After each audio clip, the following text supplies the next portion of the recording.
దీనివల్ల ఈరోజు షర్ట్ అయితే బతికిపోయింది. హాయ్ మామ అందరికి. అసలు మ్యాటర్ ఏంటంటే ఈ రోజు బయటికి పోదామని రెడీ అయిపోయి బయలుదేరేసాము. ఇంకేడికి పోవాలని బయటకు వచ్చినాక ఆలోచిస్తానే నెల్లూరుకి అయితే వచ్చేసాము. అట్టా తిరుగుతా ఉంటే ఎంజీబీ మాల్ కనిపించింది. ఇంకా దాంట్లో దూరేద్దామని వెళ్ళిపోయాము. మేము వర్కింగ్ డేస్ లో పోయాం కాబట్టి అంత రష్ ఏం అనిపించలేదు. ఈ రోజు వీకెండ్ లో వచ్చుంటే మాత్రం ఫుల్ రష్ ఉండేది. అట్టా అన్ని చూసుకుంటా లోపలికి వెళ్ళిపోయాము. లోపలికి పోగానే దసరా కాబట్టి అమ్మవారి విగ్రహం పెట్టేస్తున్నారు. అమ్మవారిని చూసేసిన తర్వాత మాలంతా ఒక రౌండ్ వేద్దామని వెళ్ళిపోయాము. ప్లే జోన్ కి పోతే మా బాబాయ్ ఏమో పిల్లకాయల కారికి తిప్పుతా ఉన్నాడు. ఆడ కాసేపు నవ్వుకొని బట్టలు ఒకసారి ట్రైల్ వేసేసి వద్దామని వెళ్ళిపోయాము. షర్ట్లు వేసుకొని కొన్ని ఫొటోస్ అయితే తీసేసుకున్నాము. షర్ట్ బాగుంది, ట్యాగ్ బిగేసి తీసుకెళ్లిపోదాం అంటున్నాడు మా బాబాయ్. ఐడియా బానే ఉంది కానీ కింద అదేందో బటన్ లాంటిది పెట్టేస్తున్నారు. దాన్ని ఎంత బీగినా రాలేదు. సరేలే నాడు పెట్టేసి బయటికి అయితే వచ్చేసాము.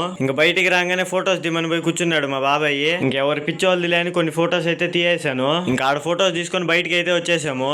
ఆడే నెల్లూరులో కొంచెంసేపు తిరుగుతా ఉన్నాము. ఆడ కాసేపు తిరిగిన తర్వాత హైవే అయితే ఎక్కేసాము. పోయే దారిలో తెలిసిన అన్న కనిపిస్తే కాసేపు మాట్లాడదామని ఆగాము. మాట్లాడిన తర్వాత ఫస్ట్ అన్ననైతే పొమ్మన్నాము వీడియో తీసుకుందామని.